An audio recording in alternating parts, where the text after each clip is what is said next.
Good morning and good evening. Welcome to our special Progress Semaphore event, leveraging generative AI to jumpstart your semantic knowledge modeling. Creating, enriching, and managing semantic models has often been a task for business experts to manage and complete. Today, we're going to show you how you can achieve this using AI, specifically the powerful combination of using Semaphore with LLMs, not just to accelerate this process, but to make it easier for your business experts to get closer to the data faster. Joining myself today will be two of our expert Semaphore team here at Progress. We've got Doug Dunn, our Senior Account Manager, and Lance Thiessen, Senior Sales Engineer. These gentlemen have years and years of experience, not only using semantic modeling, but also deploying these models in enterprise businesses. Before I go into the agenda today, I just wanted to say I've done 3 of these events now in the past, I think about 6 weeks, on generative AI, looking at data and how to best feed that data to the generative AI to get the very best from it. And it's becoming more and more clear that you need some sort of semantically enhanced data platform that can feed the very best data to your LLM to get the very best results and to reduce the likelihood of hallucinations, increase trustworthiness, and ultimately save money. So I'm really pleased to be here today, to be invited onto this Semaphore webinar. So the agenda today, we're going to take you through the essence of generative AI, a brief introduction to semantic knowledge models, our fast-track approach to semantic knowledge modeling, and then a demonstration of ChatGPT and Semaphore working together. We're going to do some key takeaways and business benefits, and then we're going to go into a Q&A. So please do ask your questions, post them in the chat. We will get to as many as we can, given our time. If we run over for whatever reason, we'll make sure to give you the on-demand recording. So if you can't stay on for the extended Q&A, then let us know. Just briefly before I introduce the guys here at Semaphore, I just wanted to go over a couple of things. I really do like this quote. It's connection, not collection, that's the essence of knowledge management, and I think becoming more important today. Your data doesn't exist in isolation. In fact, the relationship between your data are often just as valuable as the data itself. They can provide new, more advanced metadata, as well as helping to provide context and meaning to your data, helping to provide that insight quicker. Providing your AI with your business data doesn't simply mean bringing the data together in the data platform. It means making your data machine readable, and with the AI and the advent of LLMs, making this data machine interpretable, bringing that human intelligence to AI at scale. This is what we hope to show you today with the combination of LLMs and Semaphore. Making these connections with an LLM and Semaphore can make the process of finding those connections easier for the business and therefore deliver more and deeper insights into your data. So why is this important? Well, the advent of new LLM tools, businesses are looking to capitalize on these, using them more and more in different use cases. Some are even taking an AI-first approach when looking at new use cases. Why? It's because these benefits are scalable and innovative solutions can be brought by them. They're looking at business continuity, they're looking at increased knowledge worker productivity, revenue growth, cost optimization, customer experience and retention, and this is going to be a big one, as well as faster product development. If your data isn't connected, enriched by an enhanced metadata, linked by a semantic knowledge model in an agile data platform, then the LLM or other AI that you're going to be using are going to return you more hallucinations, incorrect or limited responses, as well as being unable to show you those answers, and more importantly, how they got to those answers. Meaning that the potential risk to the business is higher than these benefits stand and the benefits never being realized. Knowledge modeling, connecting your data has never been so important. So being able to do this at scale, leveraging that human intelligence that you have in your business, in your AI, will be key for any business looking to leverage their data. We'll have a Q&A, like I say, at the end of the session, so please do feel free to send us your questions, and we'll make sure we get those answered as soon as possible. So without further ado, I'm going to hand you over to Doug Dunn, Senior Account Manager here, to go through this in more detail. Doug, it's over to you. Thank you, Philip. We need to start today with a short disclaimer. We should make you aware that during the presentation, we will be talking about third-party large language models and different AI models. These are not owned or operated by Progress, and these are just used as examples. We have a varied audience this morning, so to create a framework for our discussion, I wanted to provide a brief primer on semantic knowledge models. To those of you with deep experience in this area, this may be a bit repetitive. Still, we will also be sharing our thoughts about the critical role of semantics in managing an organization's data challenges, and I think there's something in there for all of our attendees. Today's organizations are dealing with exploding volumes of data. They're challenged with feeding and sourcing data, both from and to large application frameworks like your ERP or CRM system, while also supporting microservices and digital transformation initiatives. This has led to a spider web of one-to-one data integrations that truly cripple an organization's ability to be nimble, responding to new opportunities or competition, leveraging application technologies, or getting a clear and complete view of your customer all become an enormous engineering challenge as you try to connect siloed applications and data. However, there's a path out of this application-focused approach, the enterprise knowledge graph. Rather than be focused on how to connect applications together along with their siloed data, a knowledge graph provides a point of integration where applications and services consume semantically enriched data from a graph as a point of integration. The graph has the ability to collapse the data silos by understanding the relationships and meaning of data sources, including, importantly, the unstructured data that comprises 80% of an organization's knowledge.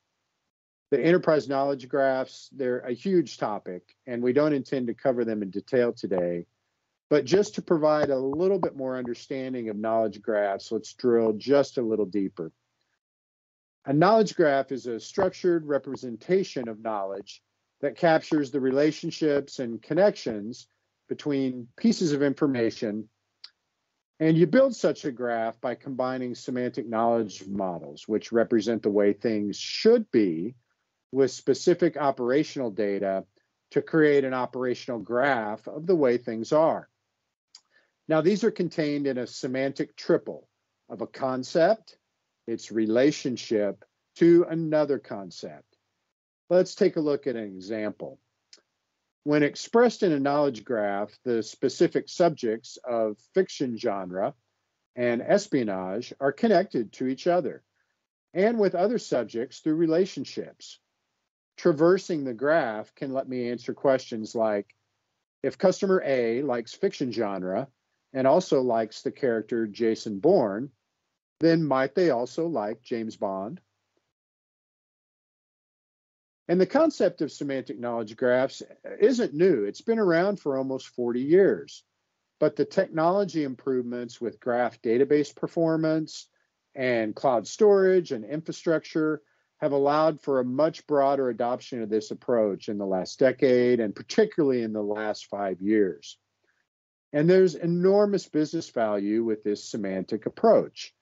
And the technical debt and one-to-one integrations and ETL processes that we saw represented in the unmanageable spider web of connections on the earlier slide is greatly reduced with a semantic approach. And this becomes even more critical as organizations look to integrate AI into their tech stacks. Knowledge graphs can assist in collapsing data silos for integration, creating a harmonized understanding of what data means across systems. And most importantly, this can be specific to your organization's unique domain of knowledge and desired uses. Semantic models are widely used today in any industry with complex data challenges, and it would be nice to know which industries don't have this challenge nowadays. Semantics can be the key technology that connects and provides meaning to your data. Sounds awesome, right? Well, how do we get there? We just established that semantic models describe these important concepts and relationships and structures contained in your data. And this is the essential starting point for getting to this brave, new, and powerful world of knowledge graphs. Our customers use Semaphore to build and manage these semantic knowledge models and model the concepts and relationships in their data. And during the demonstration part of our webinar today, we'll show Semaphore's modeling capabilities in conjunction with generative AI. But Semaphore also provides some additional inputs into the enterprise knowledge graph. Our classification process allows you to create semantically enriched metadata for your structured and unstructured data. And this can then be published to enrich the enterprise knowledge graph through our integration capabilities.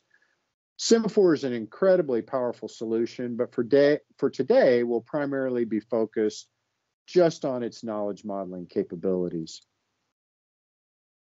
Okay, so we need semantic models, but how do I get started? Whether you're just trying to give yourself a creative starting point or getting some assistance with an unfamiliar domain of knowledge, or maybe you need a boost in developing more advanced skills, all of these examples can be a very steep challenge. So how can someone get started? Well, we have an approach with our clients to help them source the necessary modeling information from both internal and external authoritative sources. This fast-track development gets you on the path to putting your models to work much sooner than starting from scratch. Our product, Semaphore, also has some important features that make the process of ingesting and then enriching these models much easier. And we'll show some detail on this in our demonstration.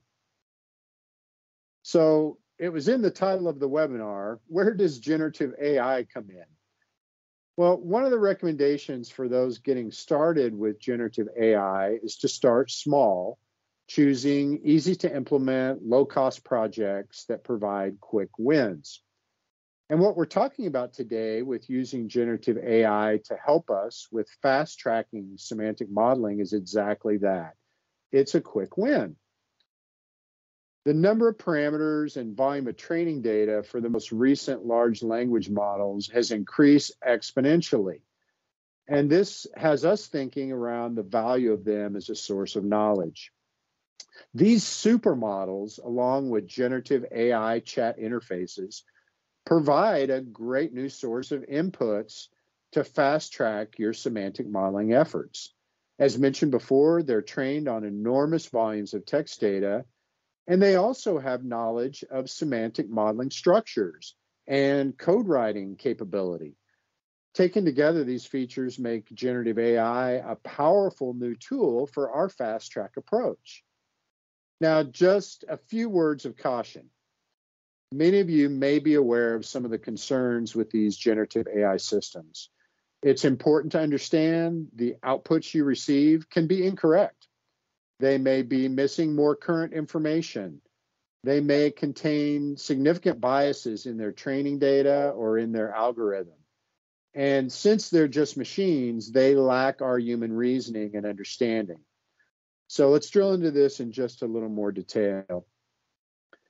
Stanford University has created a model transparency index.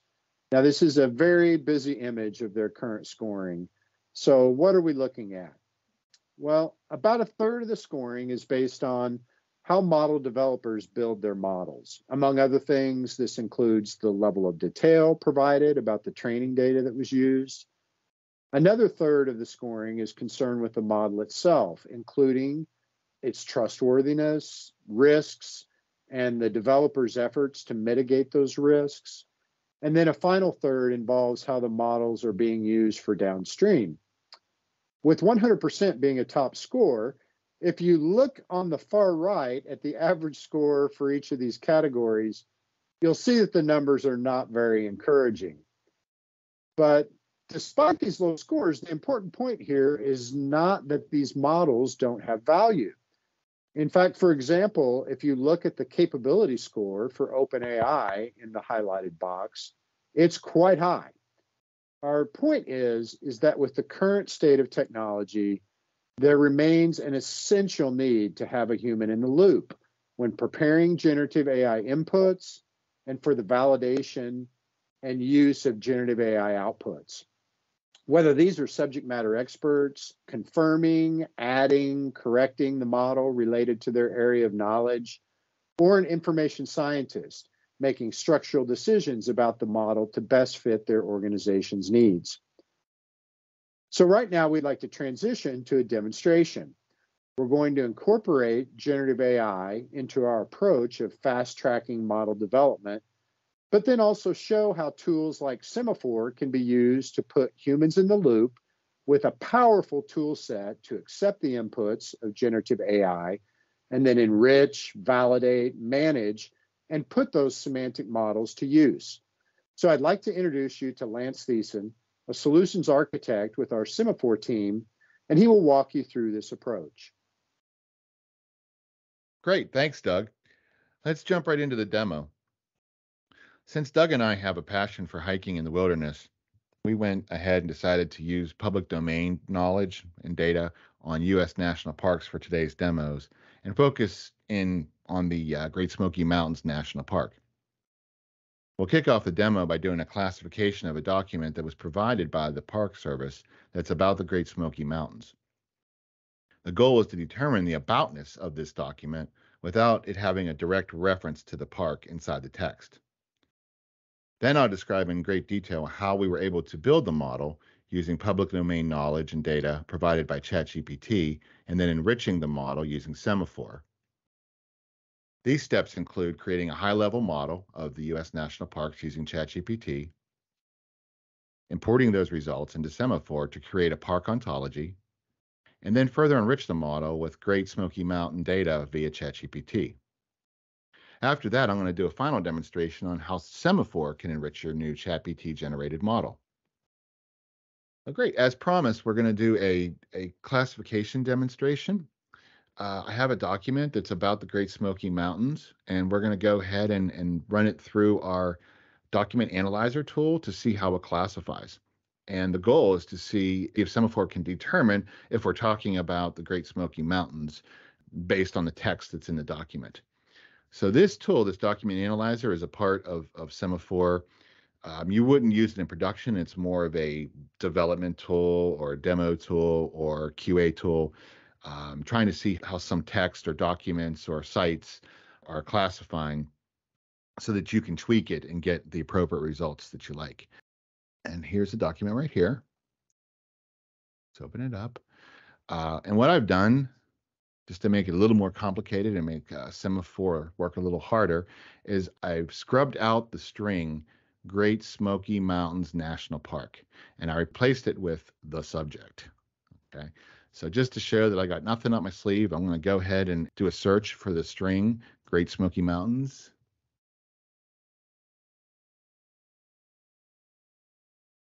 National Park, which is our preferred label, if you remember. You can see I'm getting 0 results. So we don't have that string in this document anywhere. So I can go ahead and close that. And we're gonna use what's called the Semaphore Document Analyzer tool. This tool is used for development, for QA, for investigative purposes. When we do our classification, it's all deterministic. It's all defendable. So I can determine exactly how Semaphore came up with the classification results that it did, and I'll show you how we do that. But the document analyzer can demonstrate exactly how you came up with the results that you did. So you would use this in production because it can be only used on like a one document or one batch of tests at a time. In production, you would be sending lots of text, lots of documents to Semaphore to classify and tag. But for this scenario, we're going to use a document analyzer and show how that document is getting classified. We're going to analyze it as a single article, but you could, if it's a larger document or if you have multiple topics or aboutnesses, if you will, in a document, then you can look at it that way with multiple articles. So you can get the different types of topics that are being discussed. Let's go ahead and put a nice high threshold on here, like say 80. And let's drop the document that I showed you into Document Analyzer. And we're going to send it to Semaphore for classification. Now, I've already had the model built, and I've already enriched it with Semaphore. So we'll talk through those steps later on. So just know that it's already built, and we'll see how I build it later. So there we send it for classification results. Let me narrow in on what we're trying to look at, which is the national parks. We're not really concerned about attractions and climate right now, but what I want to do is determine that this document is about the Great Smoky Mountains. So let's go ahead and look at the national park, and voila, we got Great Smoky Mountains National Park as our topic with a nice strong 1, which is a perfect score result. And to determine this, or to figure out how Semaphore came up with this, I can check this box, and it shows what evidence that was used in the document, which is right here. If you notice, the text from the document is right here. And it now highlights all the evidence that's used to come up with this tag. So we're more focused on the concept, the thing, Great Smoky Mountains National Park, not this string. So how did we get there without having that string? Well, we have the Great Smoky Mountains, which is a synonym for Great Smoky Mountains National Park, just another way of referencing it. I have the Appalachian Mountains, which is one of the attractions. Here's Smokies all over the place. Again, it's a synonym, another way of representing that preferred label. And then I have Clingman's Dome here, which is probably one of my second favorite attractions at Great Smoky Mountains. I think Cades Cove might be my favorite. If you've ever been there, it's a wonderful, wonderful place. So I have all this evidence about the Great Smoky Mountains that's in this document, and Semaphore is able to determine, oh, that's what we're talking about, even though that string's not there. What we're looking at here is the process for generative AI for model creation. Basically, you'll have a user asking ChatGPT to build us a knowledge model. Simple as that. So what I did is I asked it to create a taxonomy based on the top U.S. national parks, including area, number of visitors, and climate in CSV format. I chose CSV format because most folks are familiar with that.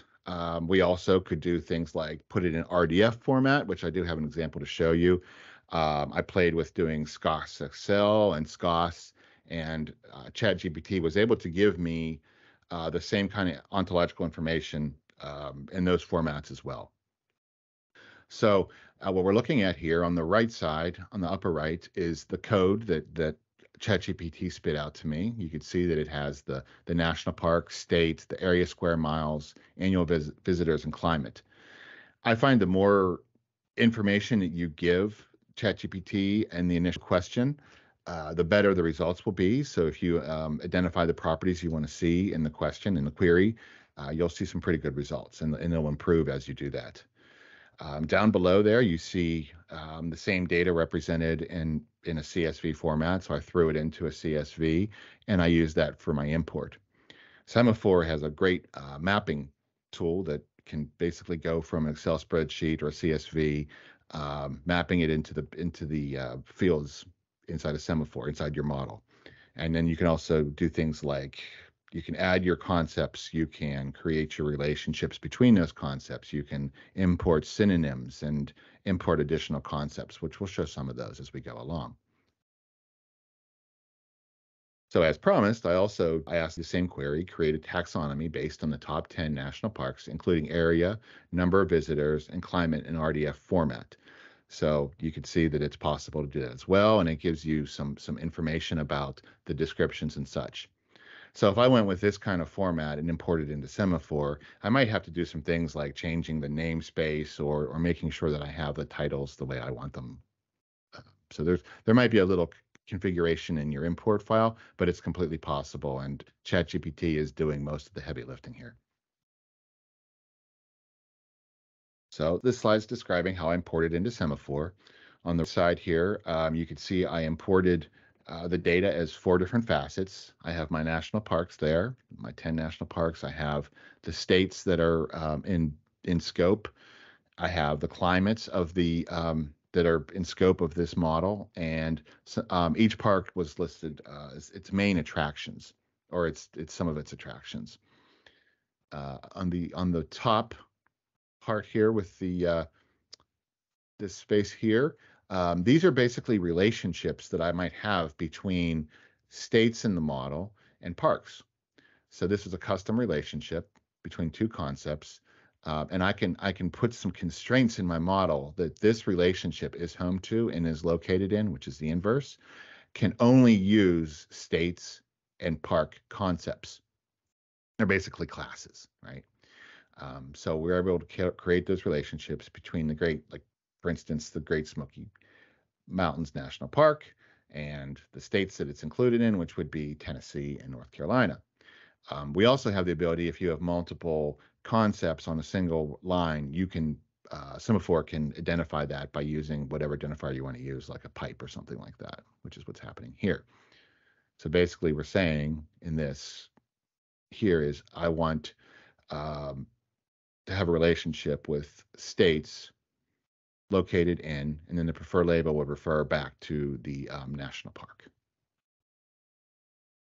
As Doug mentioned, it's important to have a human in the loop because ChatGPT data can sometimes have issues with it, whether it be not accurate or not reflect what you're trying to show or display.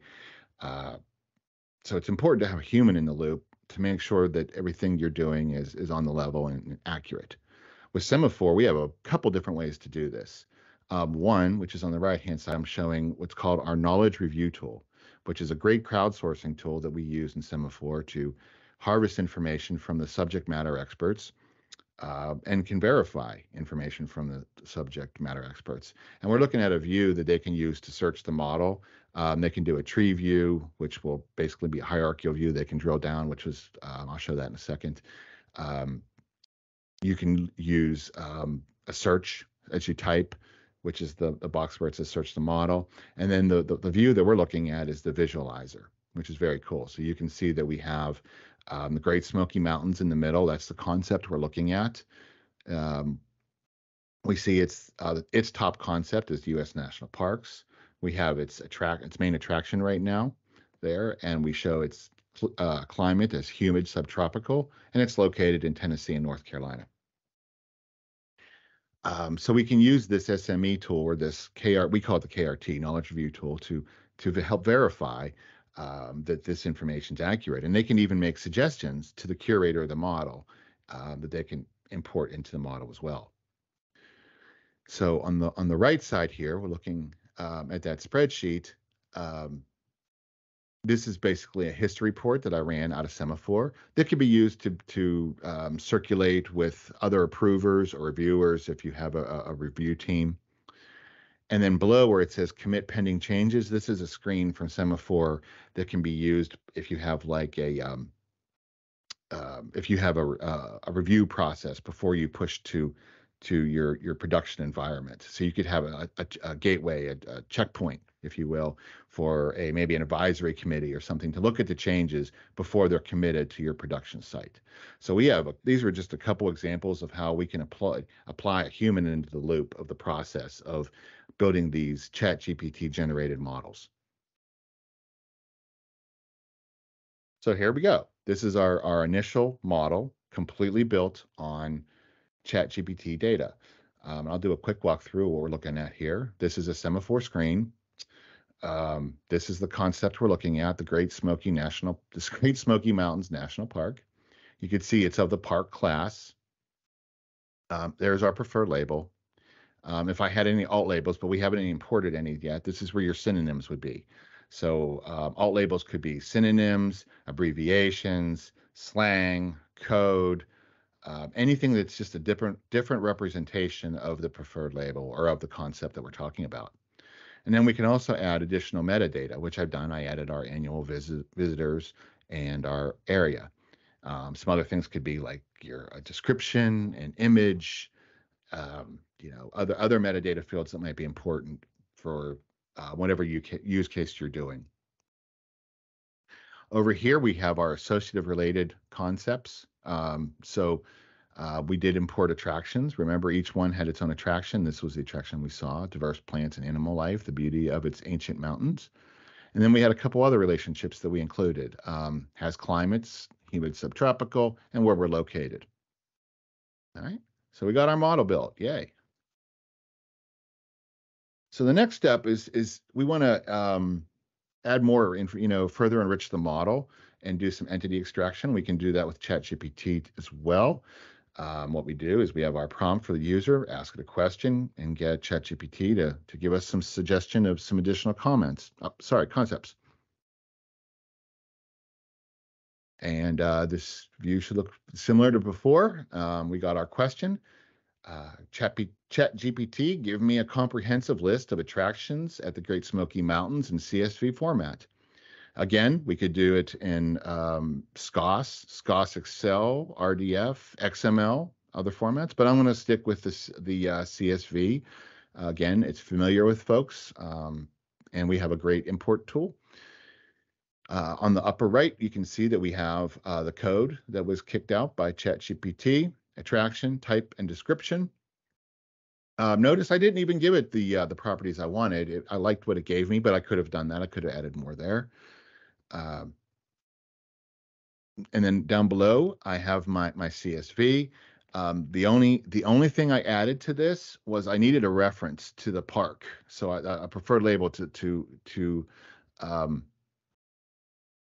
attach these two for my import. So I did add Great Smoky Mountains National Park, which was our preferred label, as a reference point, which you'll see when we do our import.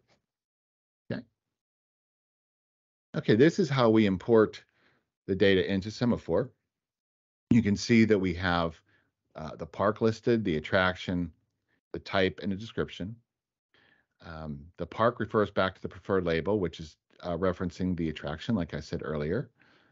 We have our class name, which is basically the type, because we just introduced a number of new classes. And then we also have a little bit of a description, which I'm going to put as a note on each of the concepts. So once I do my import, you can see that we've added quite a bit. This is the visualizer view. Last time we looked at the model, we were looking at what's called the detailed view. This is the visualizer. It's a nice little bubble graph, lots of colors. The reason we're seeing all the colors is I color-coded the classes, which the legend for the classes are all right here. You see we have our park class, which was already that's what's right here, the park in particular we're talking about, the Great Smoky Mountains National Park. And then all these guys are just some different types of attractions, right? They're different classes of attraction. And actually, when I put them in the structure of the model, they're subclasses of attraction. And then we have our climate class, our state class, and then our concept scheme, or facet is what that guy is there. And then we also over here have some more details that I should point out. There's the class, the preferred label that we're looking at, the concept, and then some of the metadata fields that we had brought in earlier. So what we're looking at here is the process for generative AI for Sparkle creation. This is for those who are more advanced and familiar with using Sparkle. For those that are not familiar with Sparkle, it's similar to SQL. It's the language that we use to query triples and graphs. It can be a little complicated for those who haven't used it. So I've used ChatGPT to help me generate the Sparkle query. Usually I have to make a little bit of a change in it, the namespace, maybe add some prefixes, and get my naming exactly, right. But it's definitely a great tool to get you started, to create the SQL, the Sparkle, the query. So basically you ask it, ChatGPT, give me a query to list all the attractions of Great Smoky Mountains or something like that, and it'll spit out the query. You might have to do a little bit of editing on that query, and then you just run the query and get the result. And Semaphore does have a Sparkle query console if it's something you need. So here's an example of what I did. I created Sparkle to list the attractions of the Great Smoky Mountains, and it gave me an example of a Sparkle query. Okay, now that we have a fully built model and we have our attractions added, our Great Smoky Mountains attractions added, we want to go ahead and enrich the model even further just using Semaphore's tools. So again, we have our preferred label and our alt label. This is where our synonyms go, our alt labels, some metadata fields. We added all these attractions, and there's a whole bunch here, using ChatGPT to enrich, but we can also enrich the model using some of Semaphore's tools. We have what's called the Semaphore side panel tools, which come canned with a bunch of things. We have what's called the Wikipedia tool, which is basically taking the concept of interest, in this case, the Great Smoky Mountains National Park, and pulling back its Wikipedia article, which can be used to enrich the model. We have a translation widget, which basically will translate your preferred labels and alt labels into other languages, like Spanish, French, German, things like that. A text analytics tool where you could drop a collection of documents into Semaphore, and it will perform analytics on it, usually against the concept in question or alt labels in question. And you can do proximity reports and other things like that, where you can mine out other concepts that might be valuable to your model, or other synonyms and alt labels that can help with the concept you're looking at. And then we have the lexical resources tool, which is used to suggest synonyms, which is a great tool that's provided by Semaphore. So those are all canned in Semaphore. What's also cool is you can create your own side panel tools, custom side panel tools. So you can use it to engage your databases, applications, spreadsheets, indexes, wikis, and maybe a ChatGPT tool that you could use to help enrich your models even further with ChatGPT here. So I was going to show you how you can use this to add some synonyms with the lexical resource tool and the Wikipedia for this exercise. So let's start with that. Let's go ahead, and I created a metadata field called park description. By the way, I put a constraint on it that can only be used for park, so I couldn't add this to an attraction itself. So let's add that, and I can just highlight this paragraph here that's describing the Great Smoky Mountains National Park, drop it here, and save it. Voila! Now we have a nice description on our model. I could even add the image. I could scroll down. I could put some of the maps on there, which would be cool if you're doing a use case with the search engine and you want to raise an image that hover over. You could do that. And then we get some more great information, more metadata field information that might be helpful, that you could drop into here.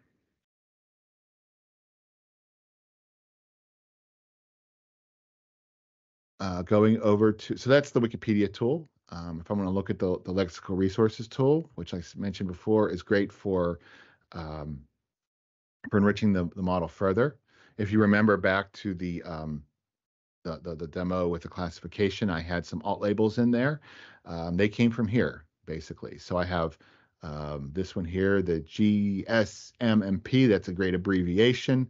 I'm going to go ahead and select that. And it's a special type of a alt label synonym, so I'm going to do it separately. You can see that it brought over that acronym. I can even add one if I want to. GSM is one. I remember bumper stickers all over Tennessee that have the GSM on them. And I have a special type of an alt label that I put into my structure called abbreviations. So I'm going to save them that way. All right, so there I got my synonyms, but I could also go ahead and pick some others. Great Smokies. There we go. Great Smokies, Smoky Mountain National Park. Oh, look, there's a different spelling with an E and the Y. Let's grab that guy. Let's see, we got Great Smoky, Smoky Mountain. So they're just different representations of the same of the preferred label. Excuse me. So let's go ahead and add these guys. I can select the type I want. I'm just going to leave them in as just plain alt labels. Click Save. Now I have those. And when we were doing our classification, remember Smokies was popping up. That's where we could do that there. I also remember I had a you could embellish, or I'm sorry, enrich the other concepts, the attraction concepts. So I took Appalachian Trail, and I think I did a couple of those too. I think I did like the Appalachian Hiking Trail. You can do the Appalachian Mountains. I included that in my demo as well. So let's go ahead and add those. It's all labels. Yeah. So you see how you could use the side panel tool for additional enrichment of the model. So that's it. With that, I hand it back to Doug. I thank you for your time and look forward to more conversations about this in the future. Thank you. Thank you very much, Lance. That was very interesting. And you've either inspired me to visit a national park or get started solving some information challenges. Very interesting. In our demo, we used a public domain example that wasn't related to a specific industry. Well, I guess maybe we can consider travel and tourism related to that for sure. But the approach to fast-tracking models specific to your organization works the same across many business functions. Think HR, marketing, or logistics, for example, or any industry verticals. The approach we've shown is especially valuable as it takes this readily available public domain information and then using a human in the loop allows you to customize and enrich it for your specific purposes. I hope you found this interesting and that you might leave our meeting today with some plans to try this for your own purposes. Much of what we showed can be done with public domain generative AI models like ChatGPT. And if you're not currently a customer and you wanted to explore what was done with Semaphore, you can register and download a trial version of our software via our website. And as you explore this, I would encourage you to first carefully consider and test your prompts and evaluate the results that are returned. This will provide the best results. And as we noted earlier, problems exist with generative AI. So even if your prompts are great, it's essential to trust but verify the outputs that you receive.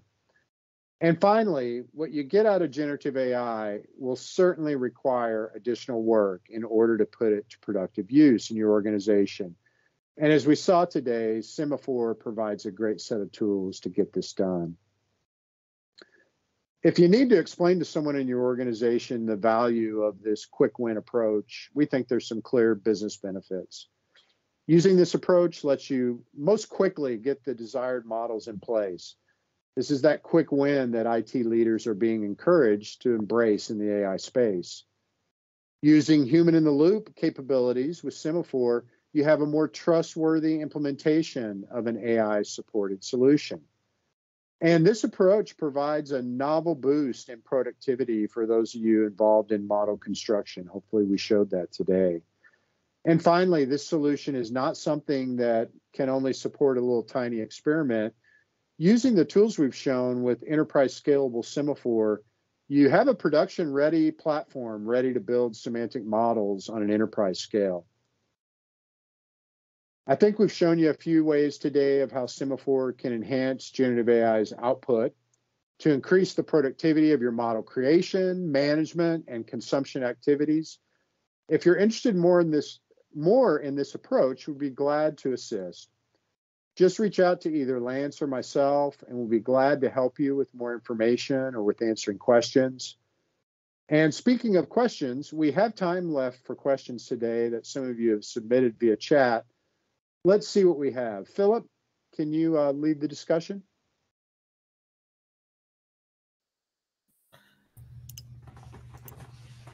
Hi, James. Yes, brilliant. Thank you very much. Both Doug and Lance for your presentation there, and thank you, Lance, for going into such detail in the Semaphore platform there. Just before we start, I'd like to just run a quick poll whilst I talk about some of the stuff that I picked up on during the presentation, and then we'll go into the Q&A.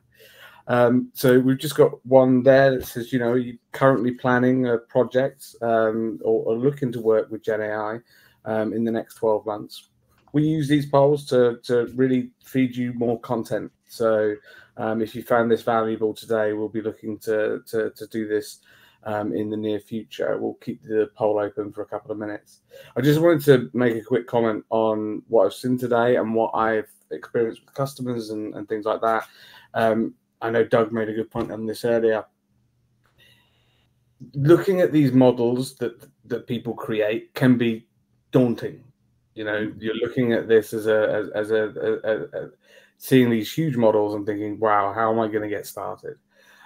Semaphore is a great way of doing that because of its, its UI.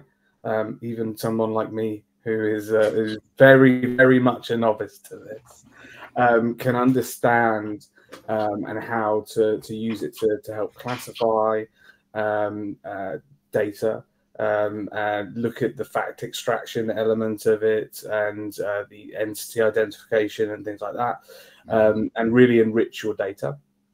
You can also use external ontologies. You can bring those into the piece to help you classify that data and help you build those knowledge models. And so, we would say, just reach out and speak to us.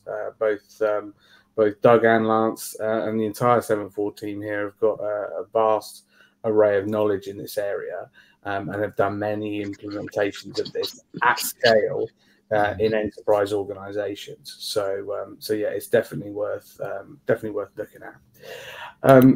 I'm just going to ask one other question on the poll before we crack on with the Q&A. But we're looking at the concerns around using generative AI. We've talked about some of those today, but there are others as well.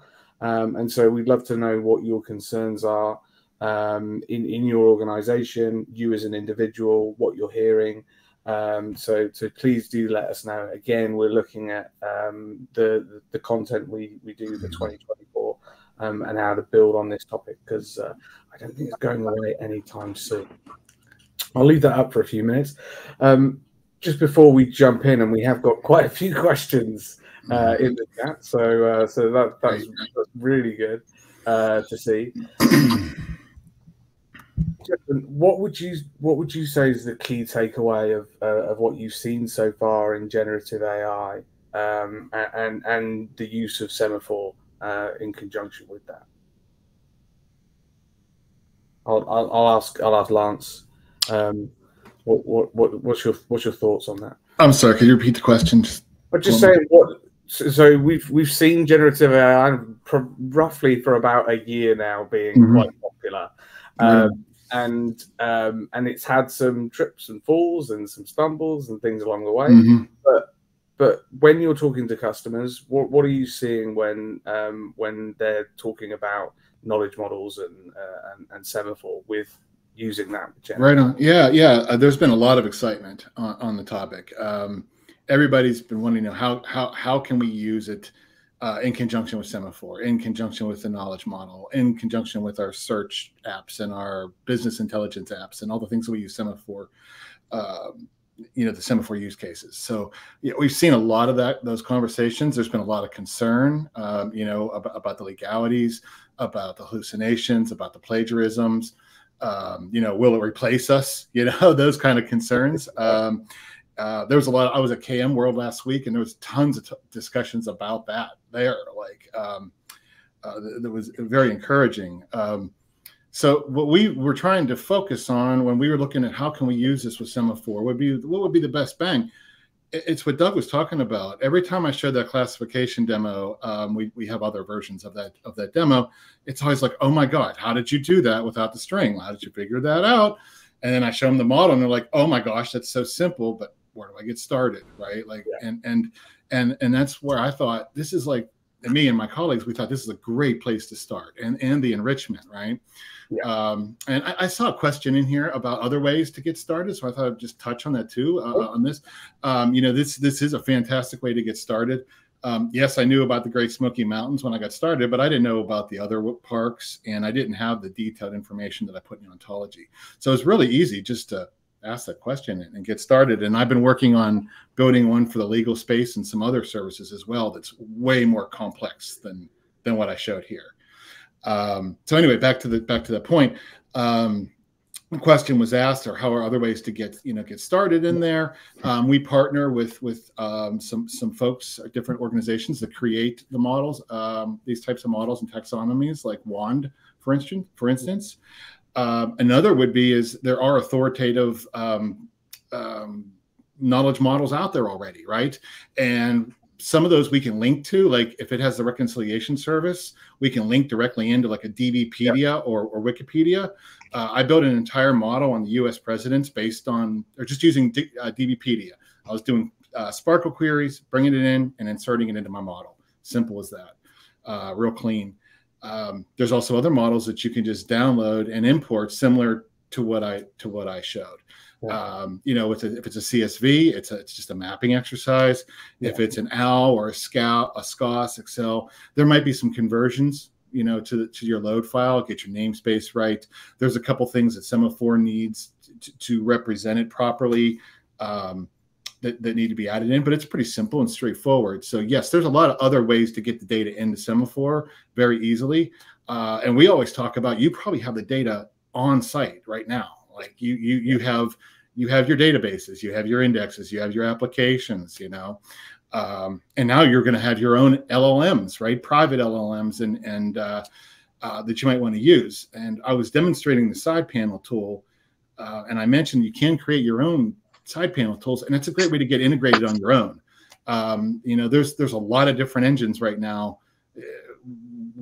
We thought it would be really aggressive just to open that up to everybody, just go. So I would advise you to look at, how you can custom create your own app, create your own LLM, your own side panel tool, and use that for enrichment and incorporate it in right that way. It wouldn't be difficult to do that. So I think I nailed a couple questions with one answer there. Hopefully we picked up a few of those. Yeah. We've seen ChatGTP integrated with Semaphore in a previous session. Actually, we did just after the summer.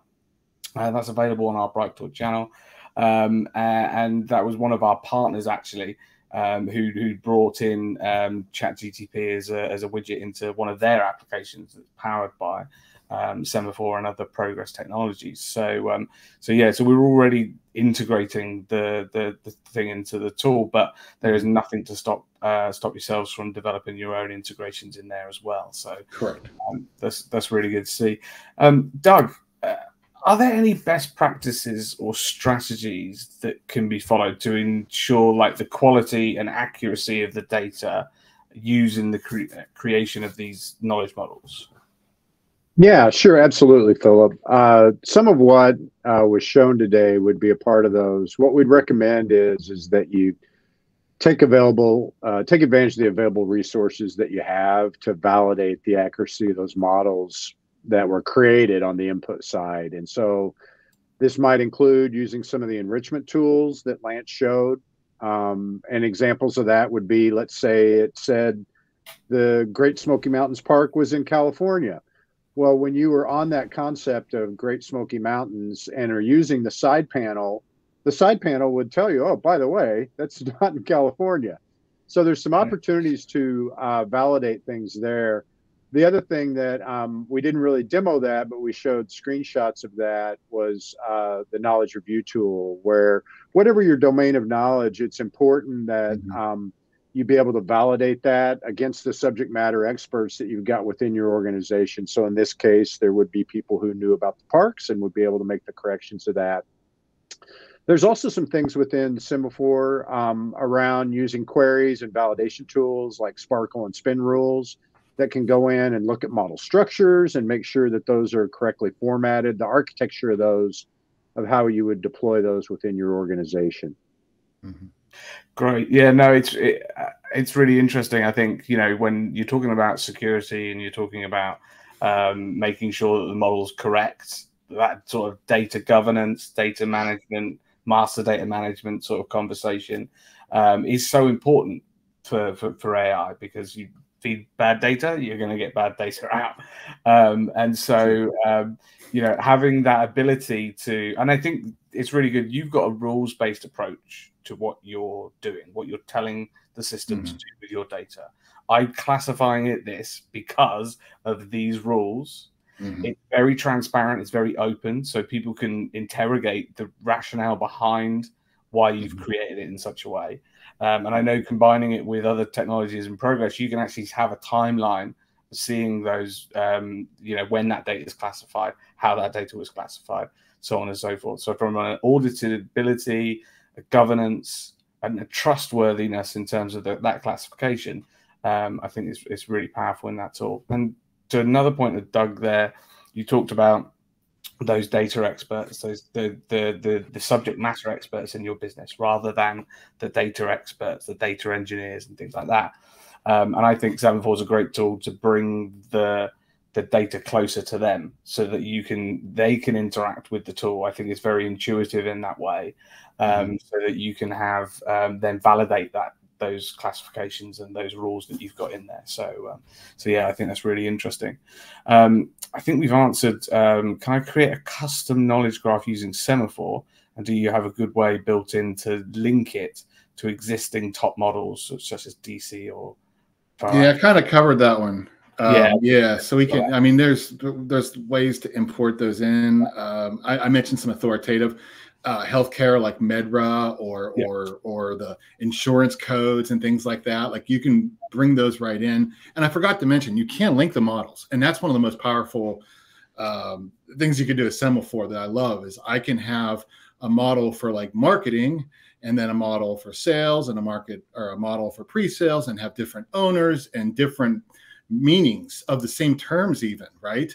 Owned by different people, and then link them into an enterprise model that's shared by the company. So maybe, you know, if we have a retail business that sells grocery and computers for some reason, you know, Apple in one department is going to mean Apple in another department, right? As an example. So you can link these different models together, have different owners, and have different meanings within the same combined model. Yeah. You know, Philip, a good example related to what we showed today is you easily could have asked for a model that is just kind of the basics of the national parks. Then you could have had a geographic model that linked to that. You could have had an activities model that linked to that. And each of those, you might have people who are experts on activities, who know all about rock climbing, know all about backpacking, know all about hiking. And they could build out those models and then make those activities then available to the broader national park model. Yeah. And again, it's that, going back to that point, it's human intelligence at a machine scale. Yeah. You are changing the data from just being raw data. You're changing that data to make it not only machine readable, so it can read it, but actually machine interpretable. By layering in this contextualized information, the machine is able to go, okay, you meant a national park, which includes this, which has this, which means, yes, you can go rock climbing in the Great Smokies because that's one of the activities that's covered there. Yeah. Can you export the model and then share it with other people? I mean, I guess you can as well. I mean, you can also share it. They can have multiple access to the tool itself. But Lance, can they export that model? Yeah, that's a great question, and I wish I had gone deeper into that. Yeah, of course, we can export it as RDF. You can create custom reports and export it as CSV. But more importantly, you can integrate with other applications. And that's the point of it. You know, like, it's great to have the model management. We do the model management really well, but we also, you know, have the classification engine and what we call the semantic enhancement engine, which is all of our APIs, right? Yeah. So Semaphore, we work in a lot of different industries, and you're using it daily and you don't realize it. It's not a name product, like, it's not a household name product, but it's like a middleware that sits in the vapor, if you will.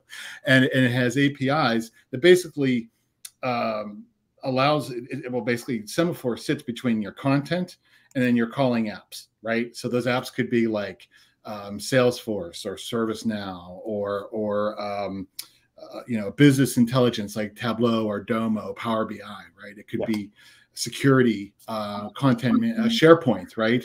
And we connect to all those and integrate into all of those. We're not just a model management tool. Yeah, it's not a library in isolation. Yeah, Philip, to look at that question, when you're talking about sharing it with other people, the way the product's constructed, there's not really a need to do that. There's a way that within the product, with the knowledge review tool, you make that model available to subject matter experts or other people who might want to look at it. They can then make corrections and recommendations that go back to the information scientist. Yeah. Who then, you know, let's say I'm a park ranger and I know all about my park. Well, I can make recommendations as to things that might be changed, but do I really want to commit those to a model from a park ranger with all deference to them and their knowledge? They don't know much about this particular topic of knowledge modeling. So that information scientist would then commit those changes, if appropriate, to the model and put them into the proper structure. So there's some real rich tooling around that allows business users like yourself and I to really contribute to these type of projects. Yeah. We've just come to the top of the hour, so you know, I just want to make sure people, if they've got meetings, they go to them. We'll stay on for a few more minutes because there's a couple more questions I think in the chat that are really useful to ask and address. If you need to leave, then make sure we'll make sure to get the on-demand recording to you as soon as possible. One question that's good. So, how do we feed the data to an LLM? Is it by enriching the document with tags for the LLM to use in its vector database, or are you inserting the data through like a RAG retrieval augmented generation process with the knowledge graph? If the latter, what I'd say, Philip, is that we had a webinar kind of exactly around this topic. That I think we could probably forward that to the question attendee. That's one approach, and I think there's another approach that's being discussed that as training tools are made more available to let you kind of build your own LLM, there's an approach that you can certainly use the semantic knowledge and a graph when you're adding the instance data to that to help go build out that LLM. But, you know, that's not an inexpensive undertaking. And with the present state of technology, most people are following that RAG type approach. I think I also saw another question around vector graphs and whatnot. And I think what was also pointed out in that earlier webinar is that one of the unique things that we did is using RAG, but we had a machine readable approach using our sister technology, MarkLogic Server. So I think I could refer you all to, and we actually captured the information on the people ask the questions. We can feed that information back to you, let you view the webinar and answer any questions around it. Yeah, no worries. We'll make sure that we include that in the follow-ups. And this goes to this question as well. I think this is also quite interesting. Can you use this on a corpus of publishers' content that's not in the public domain? For example, all the medical journal articles from the past 10 years, or university presses books, assuming they're they're digitally available. Can you use it essentially on your private data, your private proprietary data, should I say? Well, that's one of the limitations of if you're trying to use generative AI, and in our example, ChatGPT, these large language models, there's an enormous training process that has to happen. Mm-hmm. And so even if that information was publicly available, there'd be a concern with certain applications like that you may be missing more recent research that wasn't a part of that. That being said, on the back end of this, when we showed you Semaphore and classification and our entity extraction capabilities, you can take that corpus of data and point Semaphore to it. We can go in and create model structures just by reading through that data. And around topics of healthcare and medical science, we mentioned earlier, the fast track approach. There's several large and very relevant public taxonomies that deal with medical topics that we actually already have those loaded in Semaphore and available to use, and our customers often have them as well. So using those in conjunction with that would be a great way to get you started very quickly and be able to build that graph out of that public domain knowledge. Once again, we also kind of, I believe, have a PubMed demonstration showing MarkLogic, our sister company, along with Semaphore, and showing semantic search against content repositories in PubMed. Yeah, I think there is a very powerful combination of the two technologies at the moment. When you're looking at LLMs, especially with private data, to do that, and that webinar I mentioned earlier is a good example of that. We just got one question here. You showed tools like Wikipedia being used in Semaphore. So can this process be of using the description from Wikipedia be automated, so it picks up the description tag from Wikipedia for every national park? So could you? So if it has the reconciliation service, you could, and I would do it with Sparkle, right? Yeah. And that's what I did that building a president's model. I mentioned it in the QA a little earlier. As long as a site has the reconciliation service, we can connect to that and then run Sparkle queries against it and insert it into the model. So if you're familiar with Sparkle, there's a little bit of a learning curve there, but I showed that you can actually use ChatGPT to help develop your to craft it. And I mean, it's not going to get perfect. I'm going to be honest with you. It's not going to get your Sparkle perfect. I'm just reminded of the old days with SQL when it was first introduced, and we were all learning that. You would just, Google a query and start hacking away. Don't encourage that. I used to have to defend our databases from that kind of behavior, but you can see how you could do it with this. It's an interesting. It goes back to that. Will it replace humans? I don't think it will. No. Not an LLM. No. I think the AGI is a very different conversation. But I think what could be useful, what you should be worried about, is if your colleague is using it and you're not. If your competitors are using it and you're not, because that makes you replaceable. And it's like the advent of the mobile phone or the laptop in business. It changed the nature of how we did business. This video conferencing changed the nature of how we do business. And I think this is the same. We've got a good one here. We'll do one more, and I think this is a good one. Apologies if we haven't got to everybody. We've had a lot of questions in here. We've had a lot of people register for this and attend today. So we will get to as many as we can on here, but I think we'll probably bring it to a close. With this, I love the idea of building a custom gen widget in the Semaphore side panel. Is there any documentation to get a developer started? What programming languages are supported? I believe all that documentation's in GitHub, if I'm not mistaken. If it's not, I will find out. My next meeting is with the tech team. I'm going to talk to them, and if I am wrong with that comment, I will share it out with the person that asked the question. But I'm almost positive the side panel tool custom development kit is in GitHub.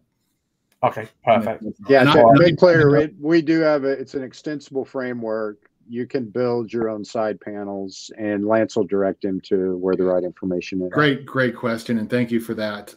There was a couple different questions about importing and integration and such. And I think that's a valid point. But at the same time, we didn't want to like just create an interface for every LLM that exists, and we couldn't hit the private ones. That's no way of doing that. So this is a good solution for now. And as we develop down this path, I'm sure we'll have more integrations. And one final point to the questions that we're getting, I believe, Phil, we're going to have a roundtable in a couple of months on this topic with some other folks. Maybe we can plug that now. Yeah. So coming up in the new year, we've got a lot of different activities. We're going to be having a roundtable with people from MarkLogic, from Semaphore, all in progress, talking about AI, generative AI, what we're doing in the space, what our customers are doing in the space, what we're seeing there. And I think it'll be a really interesting conversation. We've got so many questions. I really do apologize we haven't managed to get to them all, but we're running over the hour quite a lot. Thank you so much, Lance and Doug, for inviting me on to this webinar. It's been great to have the conversation with you guys. I'm always fascinated by what can be achieved with Semaphore, especially from a MarkLogic background, because I think a lot of our customers are ready for that tool. The recording will be shared with everybody that's registered and attended today's session. We'll try and get a version of the presentation that you've seen today out to you guys as well, so you can take some of that content away from you. If you want to contact us, then we'll make sure we've got that contact details in the follow-up emails that you're going to be getting as well. And yeah, thank you, gentlemen, for your time and the effort that you've put into the presentation. And thank you, everybody, for joining us today. And we look forward to 2024. We're going to be having a lot more of these style discussions. And yeah, I look forward to seeing where that goes. So cheers, Doug. Cheers, Lance. Thank you very much. Thank you all. Thank you, Philip. Good stuff.